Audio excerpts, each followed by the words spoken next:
Hey there. It's another beautiful day, and we all seem to have made it through the eclipse. So grab a cup and let's watch some stuff. Did Prince really just say this? When I was a kid, I used to see these trails in the sky all the time. And so that's cool. A jet just went over. And then you started to see a whole bunch of them.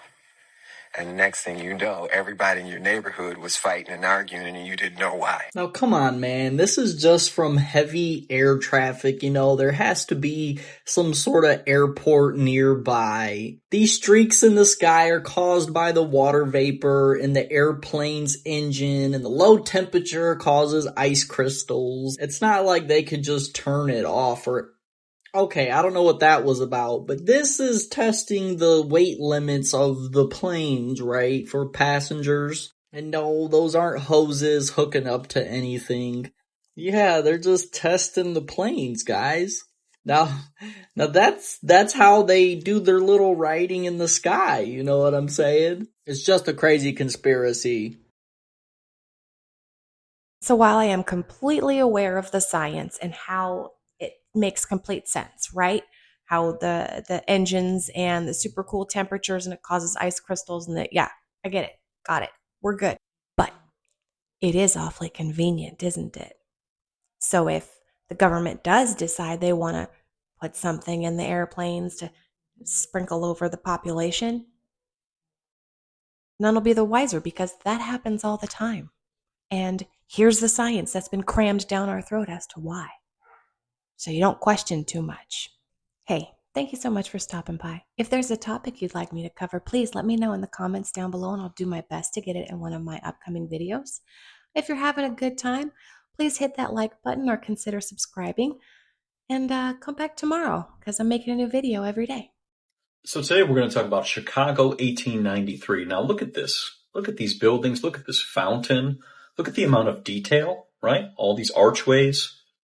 Do we really believe that these buildings were temporary, right? That's what we were told. They were temporary buildings put up for the World Fair.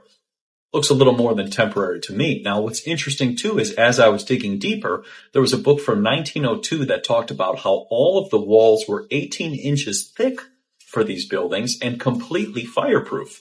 But it's interesting because in the 1900s, there were all these fires and allegedly all of these buildings burnt down due to a fire. Now, do we really think that that story is correct? Right? Granite setting on fire, maybe some dynamite, and maybe somebody actually got rid of these buildings so that they could rewrite the narrative and tell us something different, almost like Chicago went through a reset in about the 1890s to the 90s. So that was like around the time that the Tartarian Empire was being expunged, right? That's where all those buildings had to come from. They had to come from somewhere. There's no way that they were built with the technology available at that time. And just as trash, it was put up to be torn down. What? We put up something like that today, it's going to last. And it's supposed to last. It's intended to be there for more than just the World's Fair. And then suddenly all these fires took out all this stuff. It's not right. It's not right. Something's missing. And I don't know why we have to be like sheltered from it. How bad is it? A lot of you are saying it's impossible that 90% of the U.S. population could die if something happens to the power grid. I'm going to explain it to you. I know how hard this is for you to imagine for folks who've never been through infrastructure failure. And the only one you can think of is Hurricane Katrina. And you're asking, well, even in Hurricane Katrina, people didn't die from power failure. Yes, the city of New Orleans didn't have power for 6 months, but you could drive 10 minutes away and there was power and water and a Walgreens. This is different. Basically, in 2015, this is the hearing that was held. Former CIA, lots of different people who made up this commission on EMPs testified before Congress that an EMP event could take out 90% of the population. In 2018, they wrote this report, and it's comprehensive. If you didn't know the answer to why would we have problems getting water, power, gas, food during a huge power outage, like here's your table of contents. Food infrastructure, water infrastructure. It affects shipping. It affects travel. This report even explains to you how the power grid currently works and how vulnerable your region might be, and how the power grid fuels all of this. Oh, if the power goes down, I'll just fly to my mom's house in California. Yeah, the power grid affects aviation. I'll just hunker down. It'll be not a big deal. Yeah, how are you going to get your groceries? Maritime shipping is affected. So what is an EMP? An EMP is like a large electrical event, either caused by a solar storm or by an attack. And we are vulnerable to both. In the hearing in 2015, they talked about the Carrington event, which happened in 1859 pre-grid. If it had happened today, the results would have been catastrophic. One of the experts in 2015 said it would collapse societies. An event about the 10th of that size actually happened. A solar storm happened in 1921. And then there was another one in 1989. You know, to be without power for 10 hours, not a big deal. But the bigger the storm, the worse the effect. Their point in 2015 was, we should start planning now, and here were some of their recommendations. Estimated it would cost about $7 million per transformer, and that this would be like a drop in the bucket compared to, you know, catastrophic population loss. We have not done that yet. Little to nothing has been done, and it is time for us to really attend to this. Google that, and you can read the report for yourself. It would be all out chaos. At first, it would be fine. We'd get along with what we've got available at the time. Those that had generators would be all right for a while. And then people would start going without and start going to places where people are that have. So it would be survival of the fittest type thing in those situations, wouldn't it? To hell with the zombies, man. We're going to be at each other's throats for food, for heat, for all of the normal things, right? So that could happen if there's like a coronal mass ejection like the Carrington event. And people have been saying, oh, it's going to happen soon. We're looking, you know, staring down the barrel of one right now. And it could also happen if somebody decides that they want to attack us. All they got to do is take out the power and then just watch us fight ourselves. They were supposed to do something about it. It's been proposed, but nothing's happened. And you know, a little too late. In 1992, Kathy O'Brien stood up in front of the world and predicted almost exactly what we are dealing with right now in regards to UFOs. But she was telling us to beware because there's a chance that they aren't actually aliens and it's all the result of Project Bluebeam. This was absolutely mind-blowing. Just check this out. Showed me his office at General Dynamics, a then top secret stealth. Here was this triangular stealth that wasn't in any of the school books, wasn't being talked about anywhere. It looked like a spaceship to me. I'd never seen anything like that. And everything that J. Bennett Johnson was doing and he was involved in certainly was alien to me. So it was easy for me to accept the idea that what was happening was in fact being perpetrated by aliens.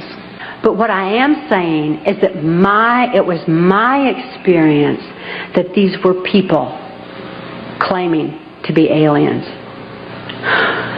If there's a reality out there pertaining to any alien influence, we need to sort out the government misinformation and disinformation and mind manipulation techniques that they're using. I know for a fact that the plan is to make all of us feel totally helpless, that what's happening is beyond our realm to affect because we've been taken over by aliens, that our Independence Day is dawning.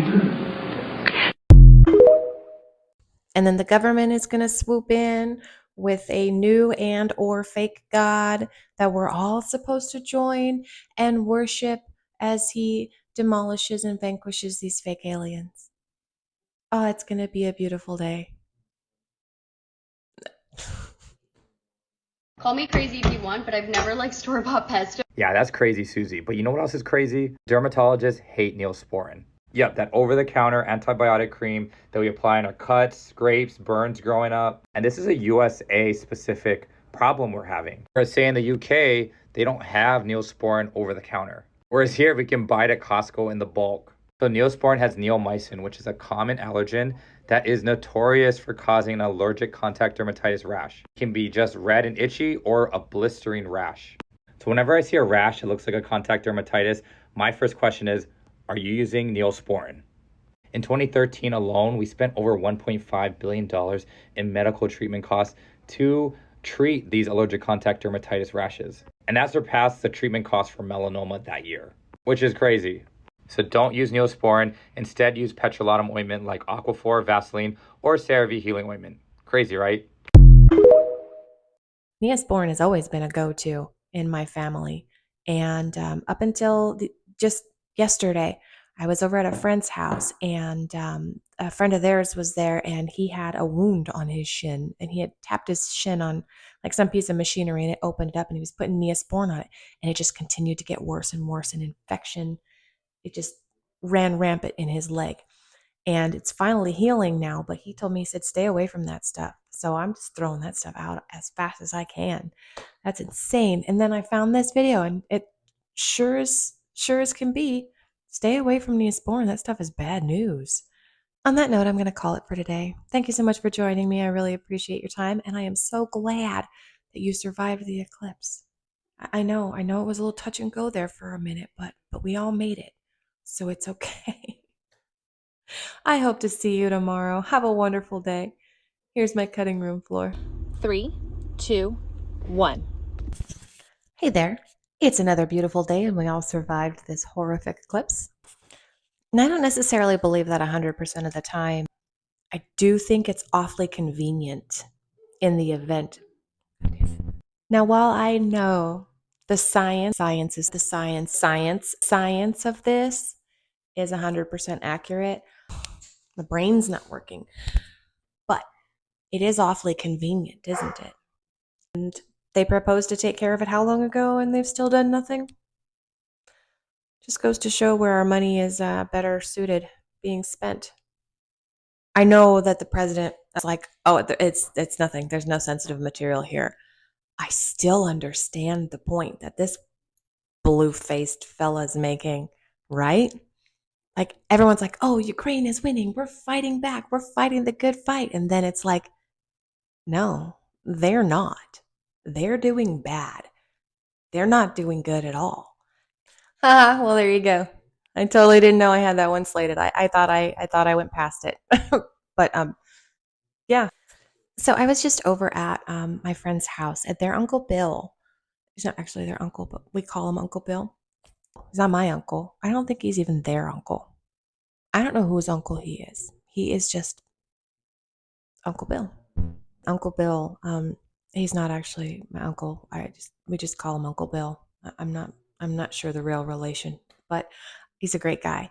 I had no clue my entire life. We've always been like, put some Neosporin on it, and now I'm just like throwing that stuff out as fast as I can. I'm so glad everybody made it through the eclipse safely. Although there was no doubt, right? No doubt at all. Okay, so first, I don't know. I have no clue.